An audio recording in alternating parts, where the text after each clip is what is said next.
13h, 14h. Europe 1, 13h. 13h32 sur Europe 1, Europe 1, 13h, la suite. Vous écoutez Céline Géraud et aujourd'hui vous êtes avec Céline, Yvan Rieufol et Olivier d'Artigol. Et j'avais envie de revenir avec vous sur les propos de Gérald Darmanin. Alors j'imagine que vous avez suivi en tout cas les meilleurs moments de cette interview que le ministre de la Justice a donné à la chaîne YouTube Legend. Il n'y a plus aucun endroit safe en France, a-t-il dit. Il a estimé que la France devenait plus violente qu'avant, que l'insécurité s'était métastasée. Écoutez la réaction de Sébastien Chenu, vice-président du Rassemblement national. Il était l'invité de BFM ce matin. Gérald Darmanin, c'est d'une hypocrisie absolue. Il était où toutes ces années ?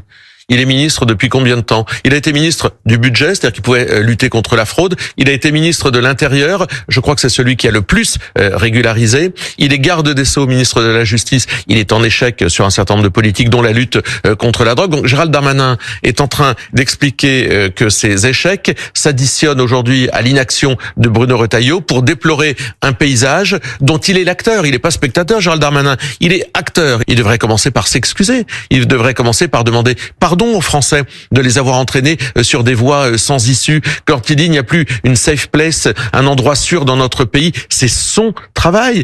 Voilà une réaction, Yvan Rieufol. Nous vivons ce que j'ai appelé il y a maintenant quelques années la révolution des œillères, c'est-à-dire que la force des réalités oblige à nous débarrasser de nos œillères idéologiques qui empêchaient de voir le réel. Tout simplement, cette révolution du réel oblige quiconque maintenant à regarder effectivement ce que l'on a sous les yeux, et cela ne dispense plus les hommes politiques effectivement d'être sur leur petit nuage. Donc il est normal que Darmanin découvre aujourd'hui l'eau chaude, l'eau tiède. Ah, vous n'êtes pas surpris qu'ils soient dans la position de l'observateur, si? Quand même, parce que là, il est critiqué. Gérald Darmanin, quand il dit qu'il n'y a plus de safe place, il est en observateur, en spectateur. Il enfonce des portes ouvertes. Ces portes ouvertes-là, elles sont décrites par tous les observateurs depuis maintenant 30 ans, excusez-moi.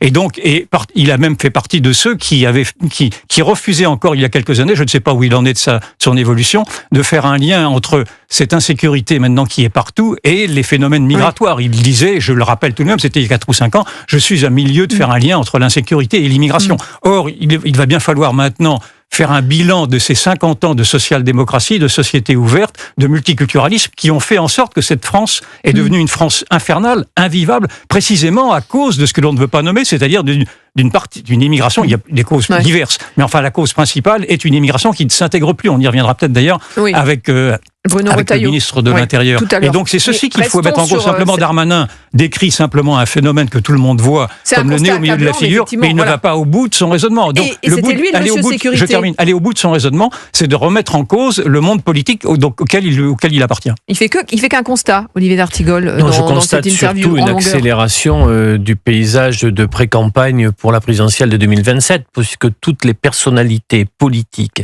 qui défraient la chronique justement de la phrase politique forte des derniers jours sont tous potentiellement candidat à la prochaine élection présidentielle. Il s'agit donc de parler fort. En effet, avec aujourd'hui M. Darmanin, qui a quand même été 4 ans ministre de l'Intérieur. Oui, c'est ça qui surprend le plus. C'est là-dessus qu'il se fait attaquer. Oui, que Bruno Retailleau en compétition, en effet, avec Laurent Wauquiez pour la présidence LR. Donc, il y a un concours l'épine de la phrase la plus musclée, de la proposition la plus forte, mais sans que cela...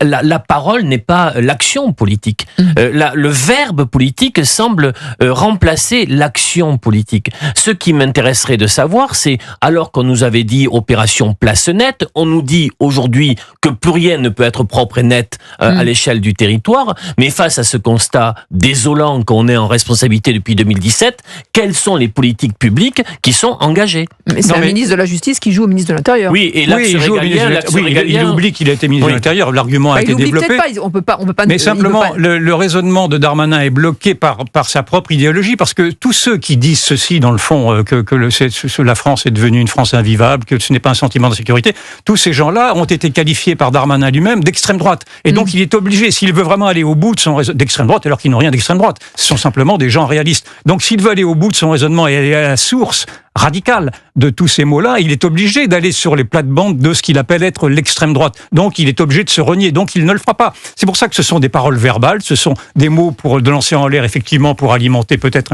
un processus électoral, mais ce sont des mots insincères. Il y a toujours ce procès en insincérité qui pèse sur Darmanin, notamment. Et il manque d'humilité, peut-être aussi. Ça, c'est la question qu'on peut se poser. Est-ce que, comme le souligne ce matin Jean-Philippe Tanguy sur notre antenne, il devrait passer à autre chose que de préparer sa petite campagne présidentielle?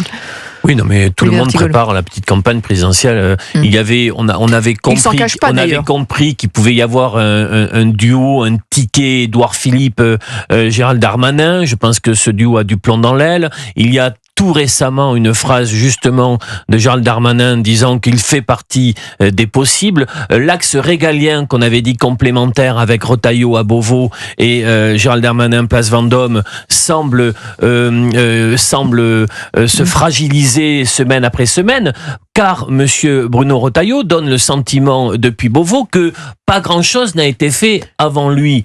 Or, le prédécesseur, pendant 4 ans, il y a eu l'intermède Barnier, c'est monsieur Darmanin. Donc on voit qu'il y a ce duo sur l'axe régalien devient peut-être un duel.